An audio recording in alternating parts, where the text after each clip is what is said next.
Graça e paz, irmãos, quero convidá-lo a abrir a Bíblia em João capítulo 1. João capítulo 1, nós vamos ler do verso 19 até o verso de número 28. Nós estamos trabalhando sobre coisas velhas e coisas novas. Não que as coisas velhas, elas deixaram de ser úteis, mas coisas mais antigas e importantes. Então estamos olhando para Gênesis, e no Novo Testamento estamos olhando para a vinda de Jesus, para quando Jesus vem, então revela para nós a nova aliança na sua pessoa, o plano da salvação é descortinado, e aquele povo então, que passou por tantos momentos e por tantos ensinamentos, por tantos símbolos, por tantos sinais que apontavam para Cristo, agora nós olhamos Cristo aqui, vindo, se fazendo carne, e então sendo a concretização de todas as promessas do povo de Deus, para nós, é nele então que tudo se concretiza, e nós então podemos ser o seu povo, povo de Deus, família da fé, em Cristo Jesus. É um privilégio que vem de Cristo Jesus. João capítulo 1, versos 19 a 28, diz assim a palavra do nosso Deus: Este foi o testemunho de João, quando os judeus lhe enviaram de Jerusalém, sacerdotes e levitas, para lhe perguntarem: Quem és tu? Ele confessou e não negou. Confessou: Eu não sou o Cristo. Então lhe perguntaram: Quem és, pois? És tu Elias? E ele disse: Não sou. És tu profeta? Respondeu: Não. Disseram-lhe, pois: Declara-nos quem és, para que demos resposta àqueles que nos enviaram. Que dizes a respeito de ti mesmo? Então ele respondeu: Eu sou a voz do que clama no deserto. Endireitai o caminho do Senhor, como disse o profeta Isaías. Ora, os que haviam sido enviados eram de entre os fariseus, e perguntaram-lhe: Então por que batizas, se não és o Cristo, nem Elias, e nem o profeta? Respondeu-lhes João: Eu batizo com água, mas no meio de vós está quem vós não conheceis, o qual vem após mim, do qual não sou digno de desatar-lhe as correias das sandálias. Estas coisas se passaram em Betânia, do outro lado do Jordão, onde João estava batizando. Vamos orar mais uma vez. Senhor nosso Deus e Pai, nós queremos louvar o Teu nome pela vida deste homem, o irmão nosso em Cristo do passado, João Batista, alguém que fez parte do povo do Senhor, com uma missão especial entregue pelo Senhor, ó Deus, e nós pedimos que a Tua palavra registrada aqui a respeito dele, aquele que veio para testemunhar a respeito de Jesus, possa nos abençoar, e que o Senhor mesmo esteja falando com cada um de nós. O Senhor sabe o que cada um de nós precisa nessa noite, então que o Senhor esteja falando aos nossos corações, em nome de Jesus que nós oramos, amém e amém. No final do século XX, início do século XXI, houve muitas discussões sobre o esfriamento da igreja, sobre por que muitas pessoas estavam abandonando os templos. Um pouquinho antes dos anos 2000, eu mesmo tive a oportunidade de estar em um país da Europa e ver grandes templos lindos, suntuosos, maravilhosos, que tinha aqueles instrumentos lá, órgãos de tubo, sendo transformados em danceterias, em bares, em clubes e tantas coisas assim. E aí uma das explicações que o mundo deu, que os historiadores deram, foi que nós estamos melhorando, que nós estamos nos desenvolvendo, e que o homem, por si só, ele está se desvencilhando daquilo que é antigo, daquilo que tem a ver com misticismo e tantas coisas, mas agora nós estamos evoluindo, nós estamos crescendo e não precisamos mais da religião. A religião era vista como algo que aprisionava, que escurecia o entendimento das pessoas, mas agora nós temos clareza naquilo que nós estamos mesmo descobrindo por nós mesmos, no progresso, naquilo que nós podemos alcançar, naquilo que nós podemos fazer, naquilo tudo que é um acervo do pensamento humano. Isso tudo tem nos libertado das religiões, entre elas o cristianismo. Para outras pessoas essa explicação era bíblica, Então nós estamos vivendo aqueles tempos, quem sabe, em que o amor se esfriará dos corações e as pessoas então não buscarão mais a Deus. Mas há ainda uma outra explicação. Nos dias atuais, no Brasil, e aí há uma nova reflexão, eu li uma reportagem a respeito dos evangélicos na revista Veja, dizendo sobre política, dizendo que nas próximas eleições, o que definirá as eleições é quem vai conquistar o coração dos evangélicos. Por quê? Porque diferentemente lá do início do século 21, nós estamos um pouquinho mais para frente agora, ainda no início, mas no Brasil, os evangélicos especialmente estão crescendo em número. E aí a outra pergunta que foi feita a respeito disso é: como é que cresce-se o número de evangélicos, mas a gente vê pouco resultado na mudança do nosso país, na cultura do nosso país? É uma nova reflexão, uma reflexão atual. E aí a gente fica pensando a respeito de tudo isso que falam. Quando a gente olha lá para o passado, sobre a vida dos cristãos, nós vemos que o número de cristãos crescia. Disse uma pessoa, um pastor, uma certa vez, ele disse assim que crescia mais do que os romanos podiam enviar para morrer lá nos lugares onde os leões e as feras matavam os cristãos. Cresciam mais que eles davam conta de pendurar os cristãos e queimar nos postes. E a proposta, então, não era apenas algo ilusório, mas algo verdadeiro, algo real na vida daqueles cristãos. E o impacto do testemunho daqueles cristãos fazia com que o cristianismo ele aumentasse. Qual é a outra resposta para esse esvaziamento que nós vimos acontecer e que, graças a Deus, parece que agora muda um pouco? A resposta é que talvez o testemunho dos cristãos lá do passado, talvez tenha sido muito mais impactante e autêntica que o testemunho dos cristãos de hoje em dia. Quando nós olhamos para esse texto, nós olhamos para alguém que foi chamado por Deus com uma missão especial. E não importa qual dos evangelhos você leia, você vai logo perceber qual é o grande ministério, qual é a grande missão desse homem de Deus. Olha aí, dos versos 15 a 18, se você olhar o texto que a Sociedade Bíblica colocou aí, não faz parte da Bíblia, mas a Sociedade Bíblica, dos originais, colocou aí o testemunho de João Batista. Se você for para o verso 29, você vai perceber aí, João Batista torna a repetir o seu testemunho. E o texto que nós lemos, sobre o texto que nós lemos, está aí também. João Batista repete o seu testemunho. Quando você vai para João capítulo 3, verso 11, Jesus está falando com Nicodemos, e de repente ele fala a respeito de testemunho, e ele diz o seguinte: em verdade te digo, que nós dizemos o que sabemos e testificamos o que temos visto, contudo, não aceitais o nosso testemunho. Quando a gente olha para Jesus falando isso, ele e mais quem estão com Nicodemos? Ele está lembrando o testemunho que foi fortemente dado por João Batista, e que esse homem não viu só o começo do ministério de Jesus, mas esse homem também viu o começo do ministério de Jesus a partir do ministério bem sucedido de João Batista.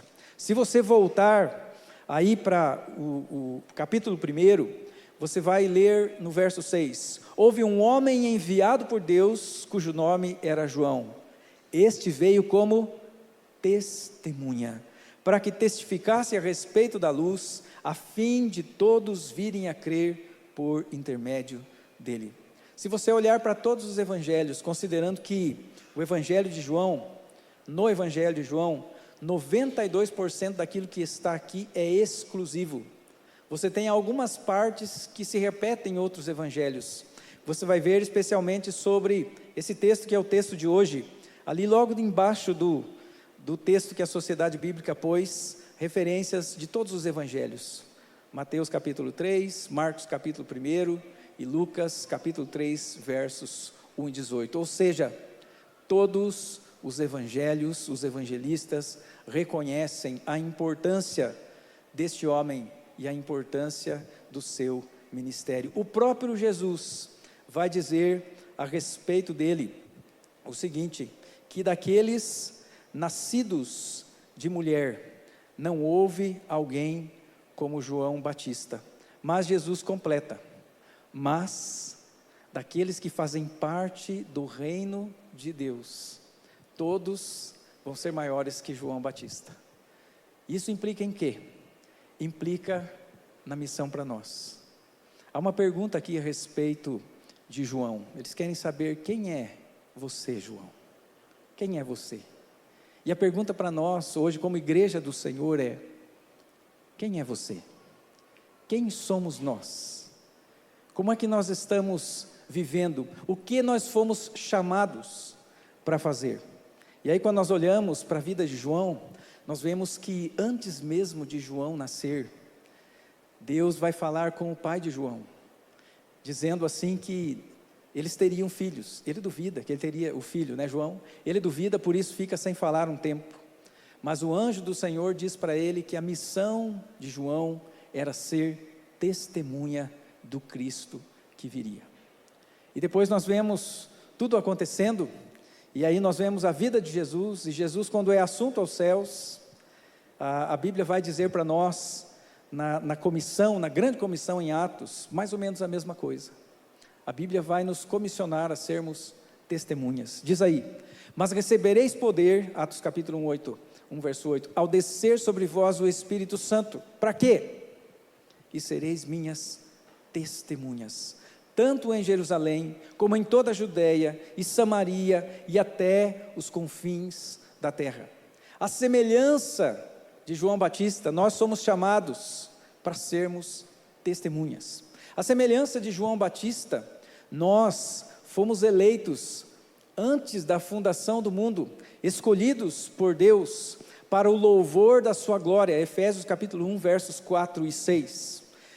Em 1 Timóteo capítulo 3, verso 15, a igreja é chamada de casa de Deus, igreja do Deus vivo, coluna e baluarte da verdade, ou seja, aquilo que sustenta a verdade e anuncia a verdade.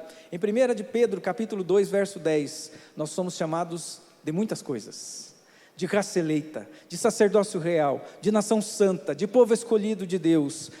Para quê? Para que nós proclamemos as virtudes daquele que nos chamou das trevas para a sua maravilhosa luz. O testemunho de João Batista e o nosso testemunho, ele é um pouco diferente. João Batista, ele anunciava o Cristo que viria pela primeira vez. Nós anunciamos o Cristo que veio e que voltará. Nós somos, assim como João Batista, chamados a ser testemunhas de Cristo. Somos chamados a ser testemunhas de Cristo. E nós vemos que o testemunho de João Batista, ele é reconhecido. Ele é reconhecido por Deus quando Deus registra nos 4 evangelhos. Ele é reconhecido por causa do impacto que teve, por causa de tantas pessoas que iam ouvir a respeito da sua mensagem, mas ele é reconhecido também por Jesus. Em verdade vos digo, entre os nascidos de mulher, ninguém apareceu maior que João Batista, mas o menor do reino dos céus é maior do que ele. E a pergunta para nós é: como tem sido o nosso testemunho, no nosso tempo, na nossa geração? João Batista é para nós um modelo de testemunho cristão.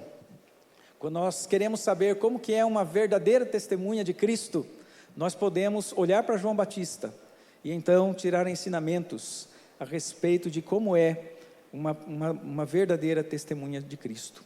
E aí, nós olhando para esse texto, nós podemos entender 3 coisas a respeito de uma verdadeira testemunha de Cristo. A primeira coisa, João Batista, ele vai afirmar, quando eles perguntam para ele: quem você é? Ele vai dizer: eu não sou o Cristo. E aí de uma maneira muito simples, você vai olhar para aí e a gente vê que uma verdadeira testemunha de Cristo, ela sabe quem ela não é. Uma verdadeira testemunha de Cristo, em primeiro lugar, ela sabe quem ela não é. Por que essa pergunta é feita para João Batista?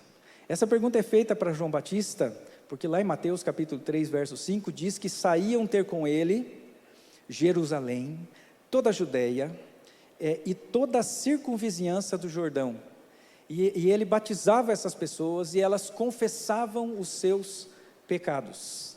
Tamanho foi o impacto do testemunho de João Batista. Para nós que estamos lendo a Bíblia novamente, você vai perceber que um pouquinho antes do Jordão, e atravessando o Jordão, foi um lugar onde ficou o povo de Deus, é terra que Deus deu ao seu povo. Você vai perceber que Jerusalém e Judeia é terra que Deus deu ao seu povo. Ou seja, o testemunho de João Batista atingiu toda a região do povo de Deus, da terra que Deus deu ao seu povo. E ainda mais, deixa eu perguntar para você, qual foi a última vez que você procurou um crente, um irmão da igreja, para confessar os seus pecados? Qual foi a última vez, vou melhorar um pouco, quem sabe um irmão da igreja, não sei se eu falo por irmão da igreja, mas que você pensou assim, eu preciso confessar os meus pecados, vou procurar um pastor. Qual foi a última vez? E aí a gente vê a força do ministério desse homem, quando nós vemos essas pessoas, a ouvir a sua pregação, e a Bíblia diz que elas estavam ali confessando os seus pecados. E ao confessarem os seus pecados, elas assumiam um compromisso. E esse compromisso, o sinal dele era o batismo, de preparo para a vinda do Senhor. E esse compromisso envolvia a pregação de João Batista. E a pregação era: arrependam-se dos seus pecados. Se nós fizéssemos uma estatística e você pudesse responder entre duas perguntas, o que nós fazemos mais? Nós mais procuramos pessoas para a gente confessar os pecados, para que elas nos acompanhem, para a gente realmente se arrepender e que as pessoas acompanhar a nossa mudança, ou nós mais procuramos pessoas para justificar o nosso pecado e ela estar junto conosco dizendo: não, pode continuar por aí, eu acho que você está certo.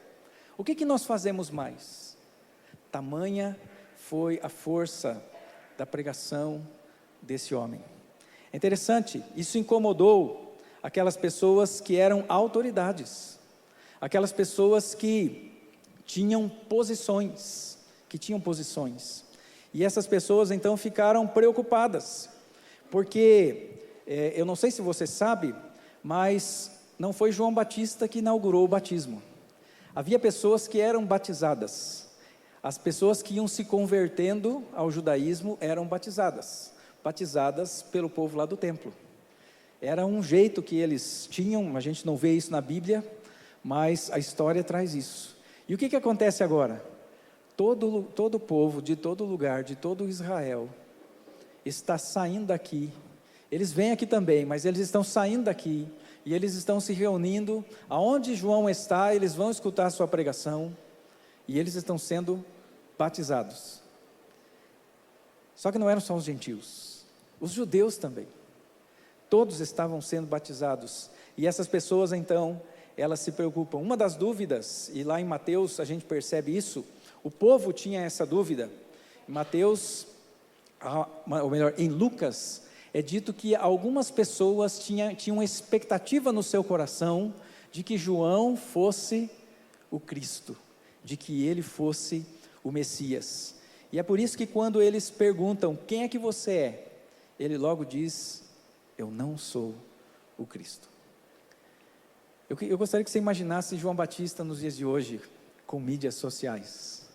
Quem sabe, ia aparecer lá uma reportagem no Brasil Paralelo, né, dizendo assim: do deserto, a nova voz dos evangélicos. Ou quem sabe alguém ia fazer um react a respeito da pregação de João Batista e da sua popularidade. Iam colocar lá um vídeo e alguém fazer um react dizendo: estranho, mas popular. Como João Batista conseguiu tantos seguidores? E aí você pensa, isso é um absurdo. Mas essa semana mesmo, eu vi pastores fazendo react em cima do vídeo de um pastor que confessou pecados. Eu fiquei pasmo, não com o pecado do pastor, porque pastores pecam. E ele coloca ali, pastor Paulo Júnior, eu posso falar porque ele mesmo foi às mídias e pediu perdão às pessoas, pediu perdão à sua denominação, aos seus líderes, disse como é que está sendo acompanhado, disse que está em disciplina, aceitou a disciplina, Mas foi lá pastores da mídia e fizeram reacts. Talvez houvesse sobre João Batista. Ou então, naquelas igrejas assim mais sensacionalistas, alguém ia dizer, vamos fazer a campanha aqui do jejum de João Batista, gafanhoto e mel.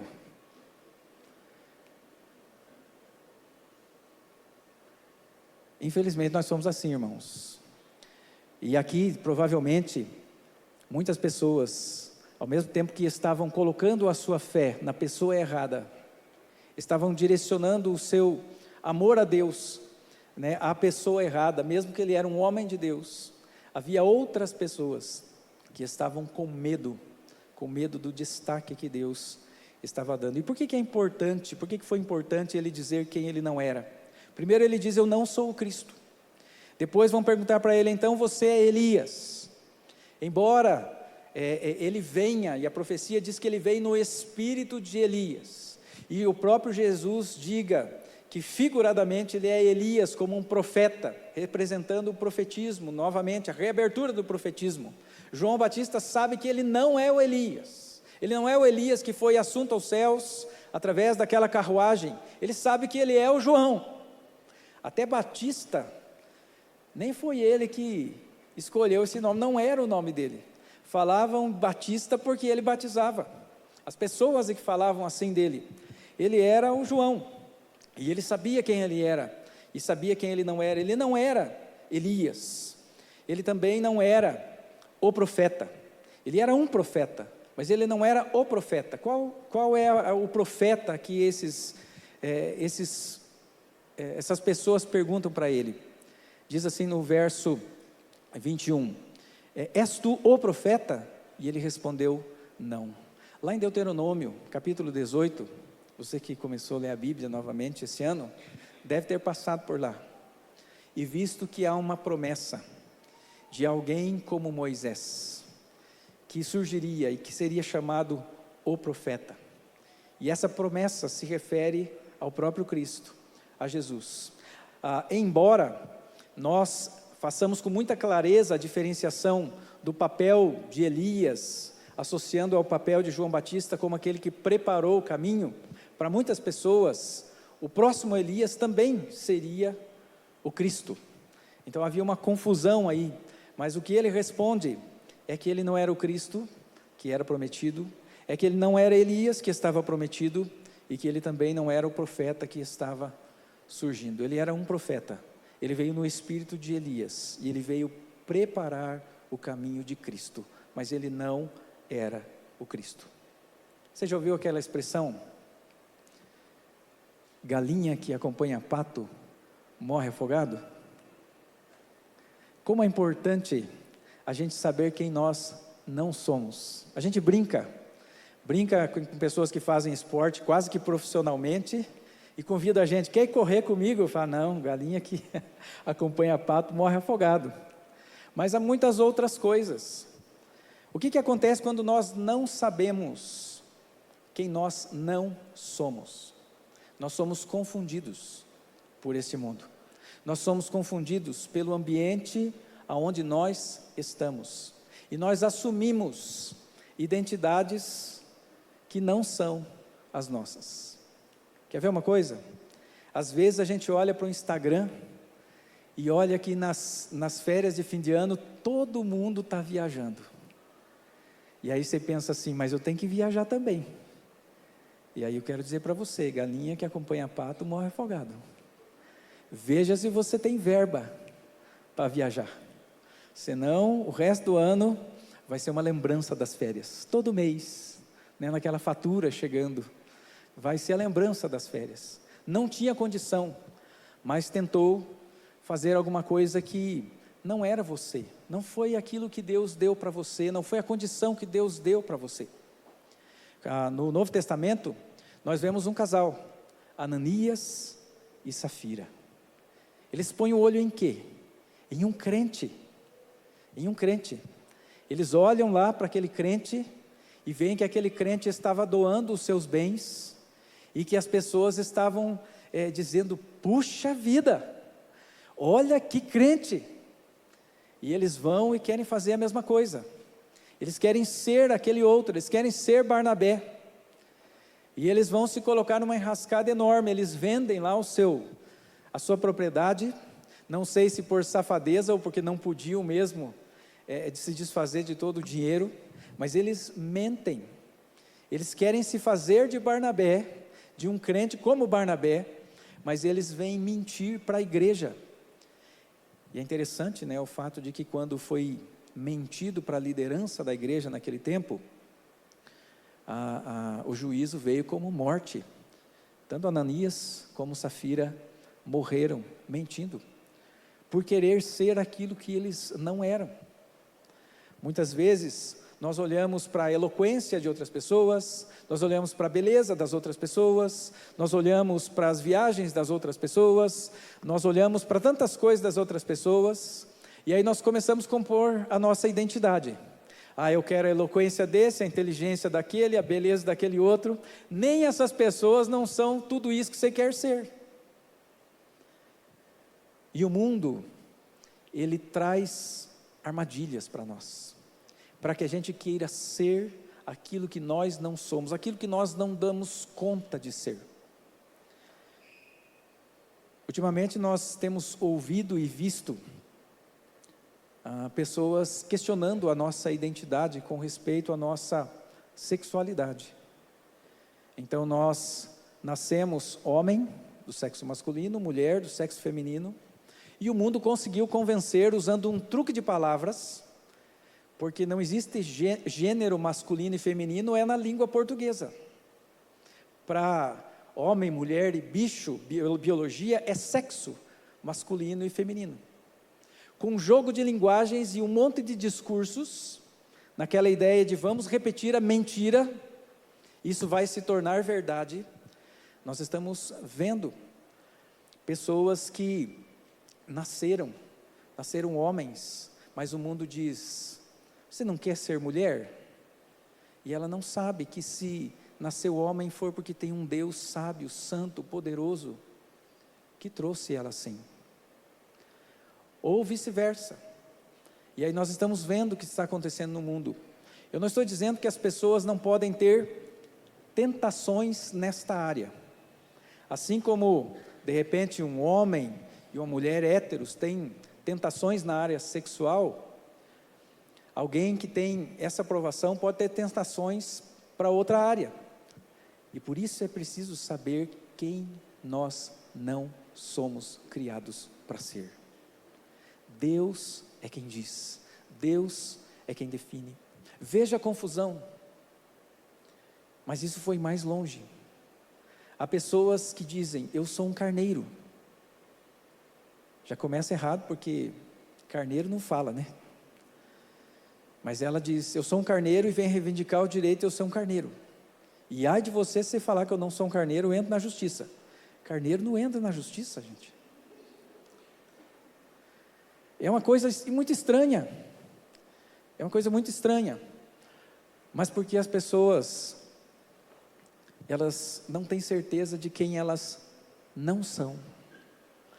Não devem ser. Porque isso nós aprendemos na palavra de Deus. Isso é identidade. Nós somos criados para ser imagem e semelhança de Deus. Deus criou homem e mulher. Deus criou tudo perfeito. Veio a queda, trouxe as lutas em todas as áreas. E com isso que eu disse, eu não estou aqui negando o sofrimento de algumas pessoas nessas áreas. Mas estou dizendo que a direção que o mundo está dando, está contribuindo para que essas pessoas tenham ainda mais sofrimento, porque esse não é o caminho de Deus. Essa semana mesmo, conversando com uma pessoa, é algo cheio de meandros, assim, as situações. Tem situação que é assim, na cara, né? Mas tem situação que é difícil, cheia de meandros. E aí chegou num ponto que o conselho foi o seguinte: olha, se a dúvida sua de que é isso que a Bíblia está dizendo, não coloque na sua história. A pessoa disse, olha, eu estou vivendo esse problema, esse problema, esse problema, esse problema, e agora tem esse aqui que a gente está lidando. Eu estou pensando nisso e nisso. E aí o conselho é, Se não é de acordo com a palavra de Deus, se há dúvida, e Tiago vai dizer assim, aquilo que não provém de fé é pecado, se há dúvida se isso agrada a Deus ou não, se isso é da vontade de Deus, se eu acho que é, mas não tenho certeza, puxa o freio de mão, ore mais um pouco, caminhe um pouco mais sem avançar, porque pode ser que você está indo para um lugar que Deus não quer que você vá. Pode ser que você assume uma posição que não é a sua posição. Pode ser que você esteja se tornando alguém que Deus não quer que você se torne. Por isso é importante nós sabermos quem nós não somos, para que a gente não viva uma ilusão, uma mentira. Por que é que muitas pessoas estão decepcionadas consigo mesmas? Quando a gente vai falar com os casais, né? Logo no começo do casamento tem aquela coisa boa, né? Mas daqui a pouco tem as quebras das expectativas, e aí tem lá uns belzinhos, não muito grandes, mas tem, e aí às vezes dá uma frustração, nossa, mas essa pessoa é assim. Mas mais difícil do que isso, é quando nós colocamos uma expectativa em nós, daquilo que nós não somos, é quando nós trazemos para nós uma carga que Deus, e uma exigência que Deus não quer de nós. Tem um pastor que escreve um livro, esse livro é O Pastor, aí é escrito perfeito, mas aí tem um lápis com a ponta quebrada, e aí escrito o pastor imperfeito. E na introdução desse livro, ele vai fazer uma reflexão, e ele diz assim: todo pastor sonha em atender todas as pessoas quando elas precisam. Todo pastor sonha em poder ir lá e fazer o que é preciso. E todo pastor sonha em ter todas as respostas certas sempre. E aí ele vai dizer: mas isso não é um pastor, isso é Deus. Porque Deus é que é onipotente, é Deus que é onipresente e pode acompanhar a gente aonde quer que a gente esteja. É Deus que é onisciente e sabe todas as coisas e tem todas as respostas. Mas nós não temos. Às vezes nós achamos que porque somos crentes, embora nós tenhamos que imitar a Cristo, nós assumimos o papel de Cristo. Só Ele é Salvador. Só Cristo pode salvar sua esposa. Só Cristo pode salvar seu filho. Só Cristo pode salvar seu pai. Você não pode salvar seu pai, sua esposa, seu filho. Você pode ser testemunha, você deve imitar a Cristo, você deve lutar para ser parecido com Cristo, assim como vemos aqui que João Batista, ele veio no espírito de Elias, mas não era Elias, ele era um profeta, mas não era o profeta, ele era um servo de Cristo, mas ele não era o Cristo. Nós trazemos para nós questões que não estão nas nossas mãos, colocamos expectativas altas para nós. Às vezes, quando vamos evangelizar as pessoas, nós ficamos frustrados, pensando que tudo é culpa nossa. Pode ser que tenha alguma coisa errada lá, e aí isso precisa ver, né? Mas às vezes a gente fica triste, e é importante a gente ficar triste pelo motivo certo. Eu estou triste porque uma pessoa ainda não se converteu, mas eu não estou triste porque eu não consegui converter essa pessoa, porque não sou eu quem converto, quem dá vida é Cristo, é o Espírito de Cristo que convence, é o Espírito de Cristo que quebranta o coração, e por isso é importante nós sabermos quem nós não devemos ser. Jovens, vocês não salvarão a pessoa que vocês estão pensando em casar com ela e que não é crente. Portanto, namoro não é método evangelístico. Não venha com essa conversa, e os pastores ouvem muito essa conversa, né, de que a pessoa, não é a pessoa até está indo com a igreja, essa pessoa, se ela está te amando, ela vai fazer muita coisa que você quer, e uma delas é ir para a igreja. Eu já contei aqui de um jovem que quis namorar uma presidente da mocidade lá na igreja de Maringá. E aí, ela foi lá e riscou a proposta para esse jovem: você tem que ser crente, senão não tem namoro. Vou dar uma dica aí, ó. Você está interessado e não é crente, você nem fala em namoro. Senão a pessoa ou ela vai te enganar, ou ela vai se iludir, e lá na frente vai talvez pareceu que ficou crente, mas estava crendo mais em você do que em Cristo. Mas o que aconteceu? Essa pessoa disse, tá bom, e essa pessoa se tornou o líder da mocidade, e essa pessoa foi o líder da federação da mocidade, e aí eles casaram, e quando eles casaram, a pessoa que os conhecia na época, faz muito tempo que eu não vejo essa pessoa, foi antes dos anos 2000, faz tempo, hein?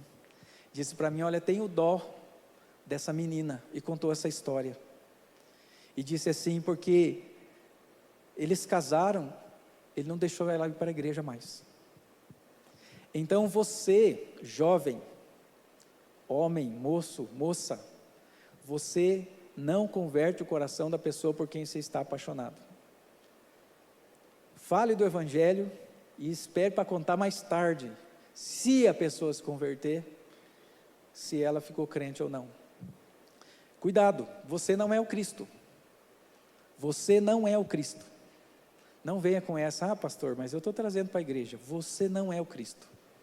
Lembre disso, jovem, para que você não sofra, não erre. Houve um pastor que falou sobre esse tema, dizendo assim que há pessoas que têm a síndrome do Messias, mas que pagam um preço muito alto, porque a síndrome do Messias faz com que a gente se coloque para fazer aquilo que é impossível para nós. É impossível para nós, e isso custa a nossa humanidade. Isso custa a nossa humanidade. Nós não somos perfeitos, irmãos. Não somos perfeitos. Veja João Batista. Em um determinado momento ele mandou chamar Jesus, depois de ter anunciado tão veementemente que Jesus é o Cristo, eis o Cordeiro de Deus que tira o pecado do mundo, e mandou um recado para Jesus assim, olha, você é quem devia vir, ou será que nós devemos esperar outro? João Batista, esse aqui, ele não era o Cristo, ele não era perfeito. Nós somos limitados, e nós precisamos conhecer quem nós não podemos ser. Eu não estou falando com isso que você não pode crescer, não confunda isso, que você não pode almejar, avançar da onde você está. Isso você precisa com Deus dar os passos, mas não para ser igual fulano, não para ser igual a cicrana, os pastores, não para ser igual o Hernandes, não para ser igual o Augustus, mas para ser você mesmo.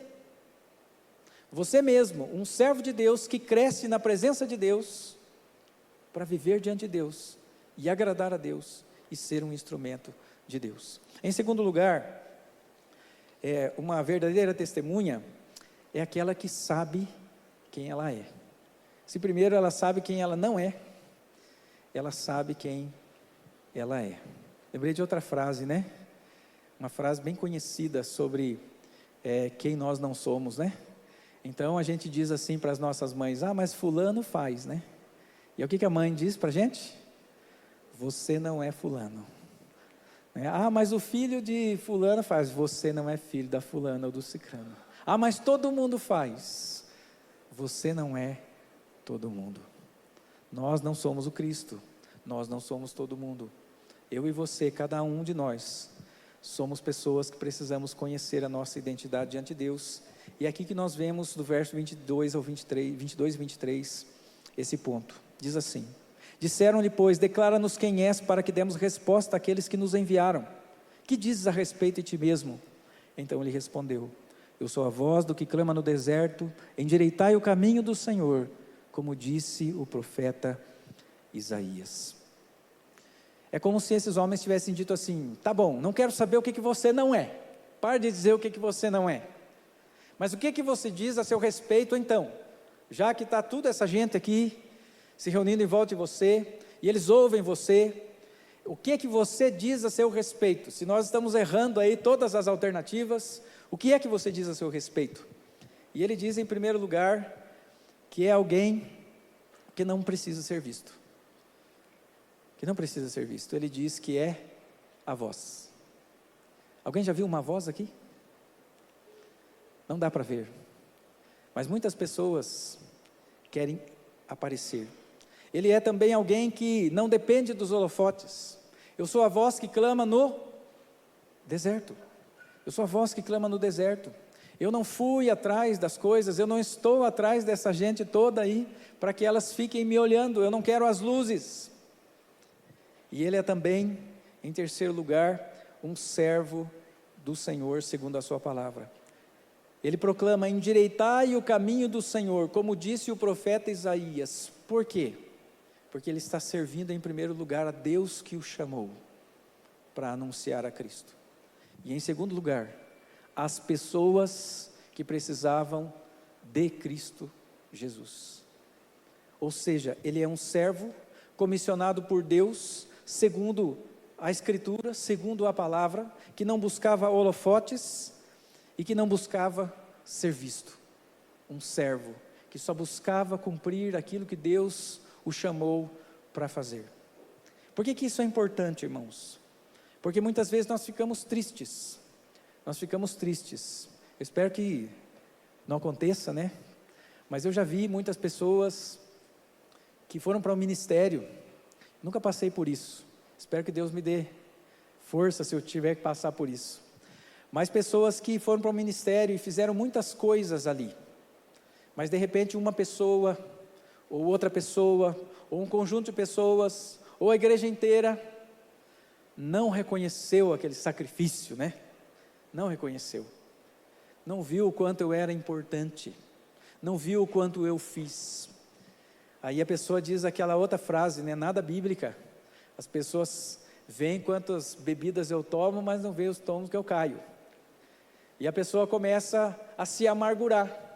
A se amargurar porque ela era dizimista da igreja, porque ela é de uma família da igreja, porque ela participava dos ministérios da igreja, porque ela deixou tantas coisas para estar na igreja. A pergunta é: quem nós estamos servindo? Nós somos servos de quem? E isso é importante aqui. Quando nós servimos a Deus, não há arrependimentos, porque Deus é justo. Deus nunca deixará de ver o pelo que nós passamos. Inclusive as pessoas, quando a gente fala o que a gente fez, elas veem a parte boa, né? Mas no nosso coração nós sabemos o quanto nós podíamos ter feito melhor, quem sabe, se nós estivéssemos mais dedicados. No nosso coração nós sabemos das nossas limitações e o quanto nós gostaríamos de ter feito melhor, mas não deu para fazer de um modo perfeito. E Deus aceita em Cristo o nosso serviço dessa forma. Quando nós nos arrependemos de ter servido a Deus, quer dizer que nós não servimos a Deus.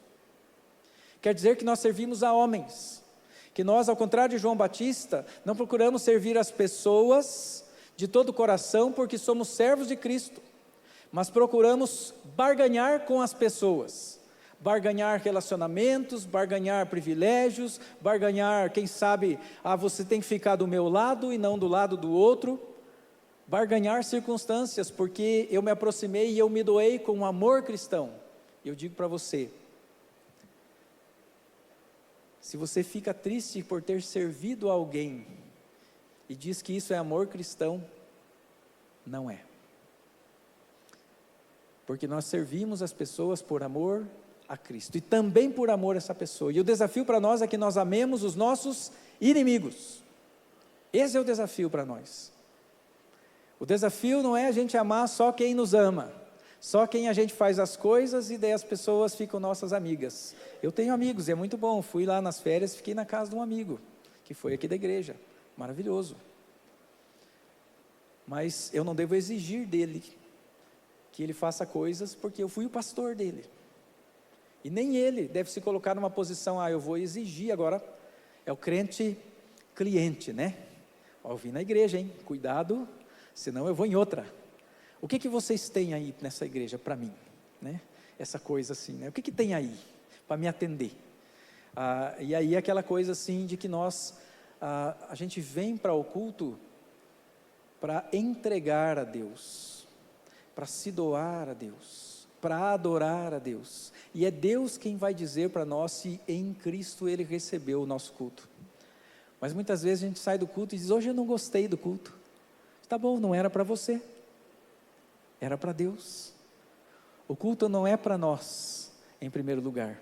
ele é um meio de graça de Deus para nós. Deus providenciou o culto para nos abençoar, mas a gente não vem para buscar dos outros benefícios para nós.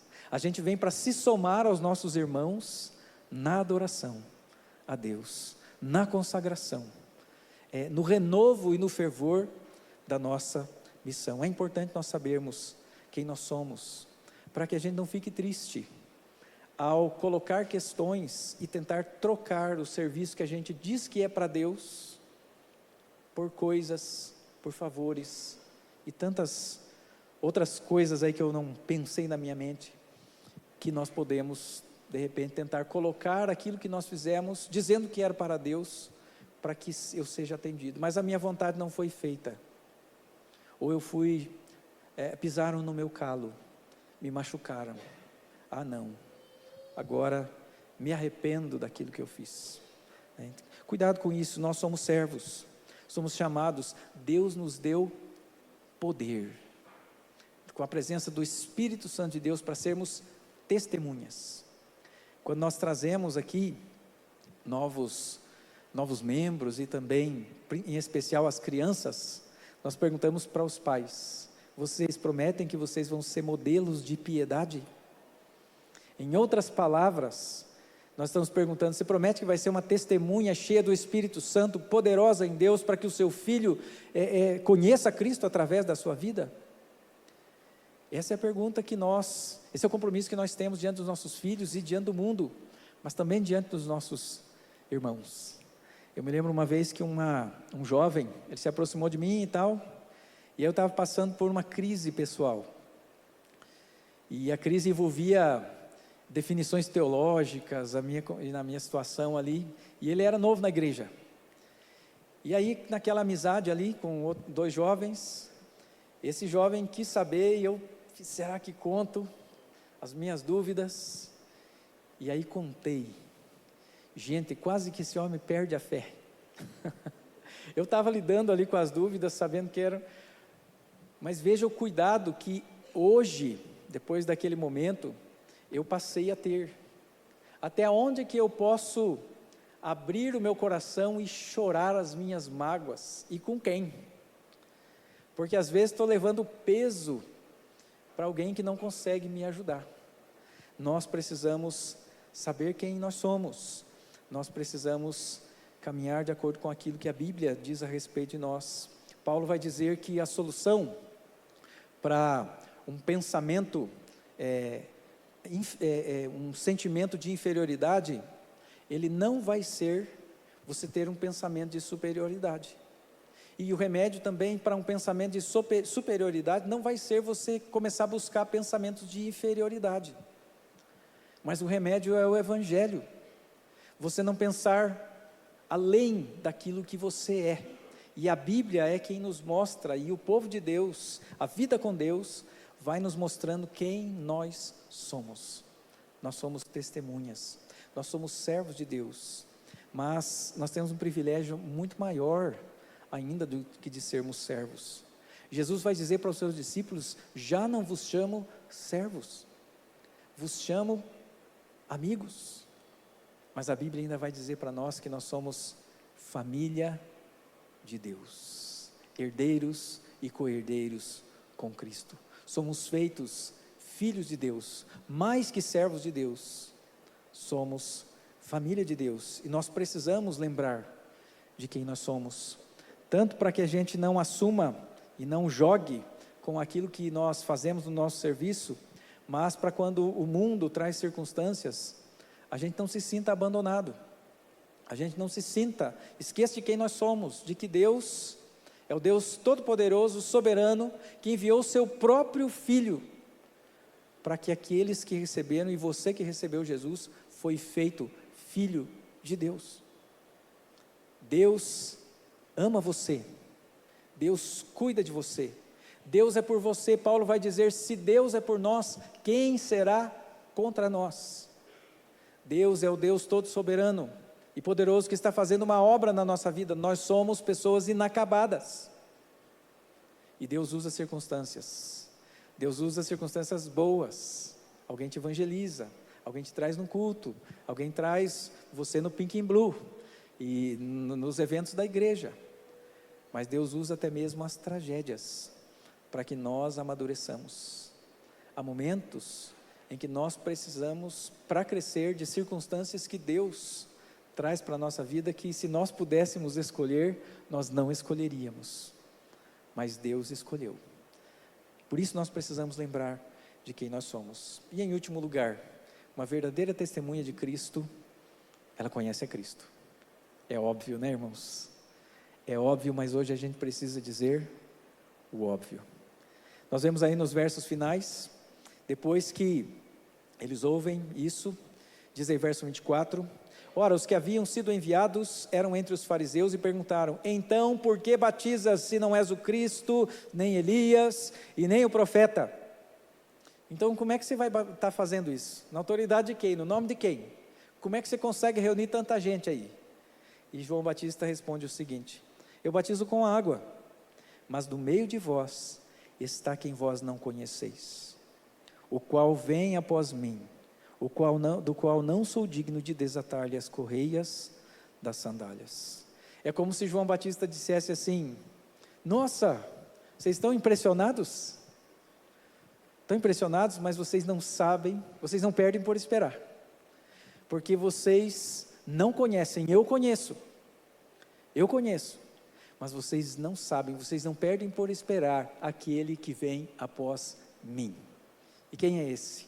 Esse é o Cristo.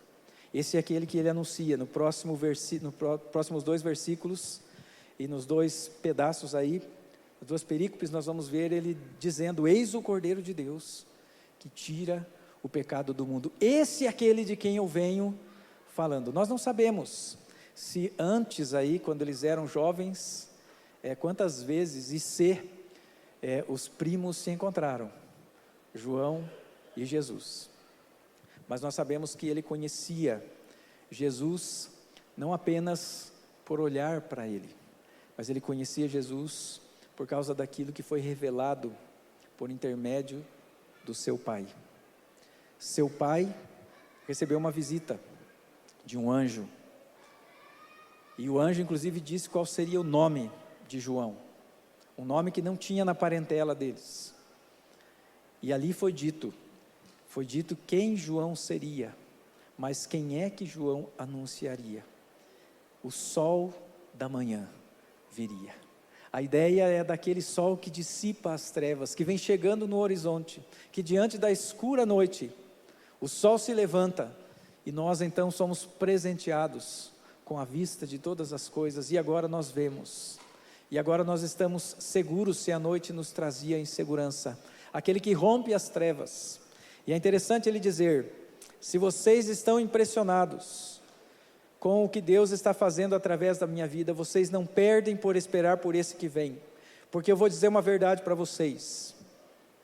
Sabe aqueles servos, sabe o mais baixo de todos, aquele que lava os pés e aquele que desata as sandálias? Pois eu não sou digno de ser um servo assim, desse que vem. É Jesus quem nos define. Essa semana eu quase trouxe aqui, na verdade quando eu estava preparando a mensagem, aí a gente fica emotivo, eu até chorei, quase eu trouxe o vídeo, uma página sobre louvor, uma mocinha que tem dificuldades físicas, numa cadeira de roda, as pernas fininhas, não tem uma das mãos, e ela cantando, louvando a Deus. Olha, eu não sei da vida dela, pode ser que eu esteja fazendo um julgamento a mais do que ela é, mas eu digo uma coisa para você: eu gosto de cantar, e aquela menina bem mais nova que eu, e com todas essas dificuldades, ela cantava num nível assim, profissional, porque você sabe que na gravação você percebe os erros, e ela estava na frente de uma igreja simples, e cantando uma música de louvor a Deus maravilhosa. E a pergunta é: o que é que te define? Quem te define?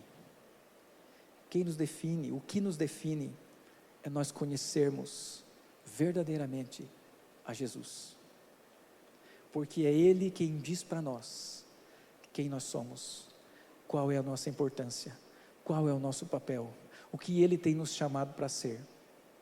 É Ele quem faz de nós servos dEle, quer apareçamos, quer fiquemos no anonimato, mas servos de Deus, bem-sucedidos. Quem é você? O que tem definido você? Qual é o seu testemunho? Quem você tem tentado ser? Seja aquilo que a palavra de Deus tem te chamado para ser. Se você ainda não sabe, continue orando a Deus.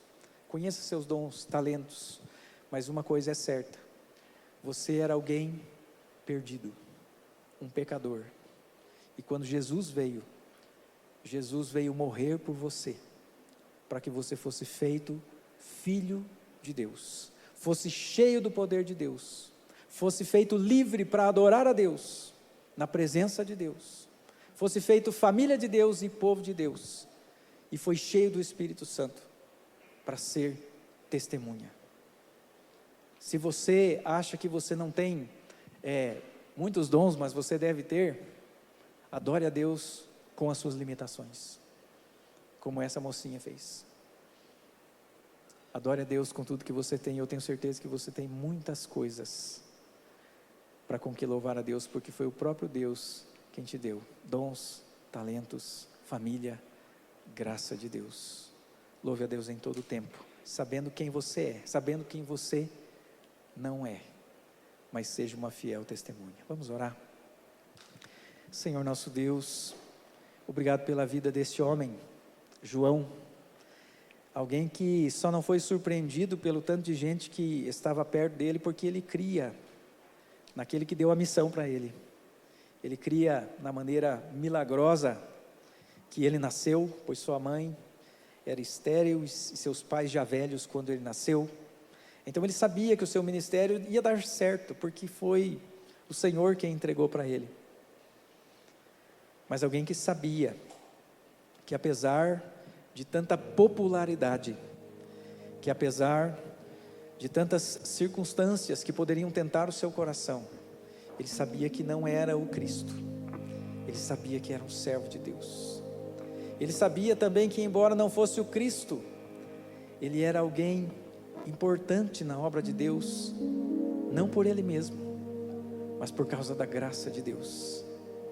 E assim, ó Deus, que o Senhor nos ajude a perceber quem nós somos, que possamos olhar para esse tempo desafiador, e sermos como João Batista, que morreu porque foi testemunha de Jesus, viveu e morreu por ser testemunha de Jesus Cristo. Assim, ó Deus, nós queremos consagrar nossa vida, pedindo a Deus que o Senhor nos encha do Teu Espírito Santo, mais e mais, que possamos buscar ser cheios do Espírito Santo, para sermos canais de bênção, para sermos testemunhas não falsas, mas para sermos testemunhas verdadeiras nesse tempo. Ajuda-nos a separar, sermos fiéis testemunhas de sermos populares ou impopulares. Uma coisa não tem nada a ver com a outra. Ajuda-nos a servirmos ao Senhor com alegria, de acordo com aquilo que o Senhor tem proposto a cada um de nós. Em nome de Jesus que oramos. Amém.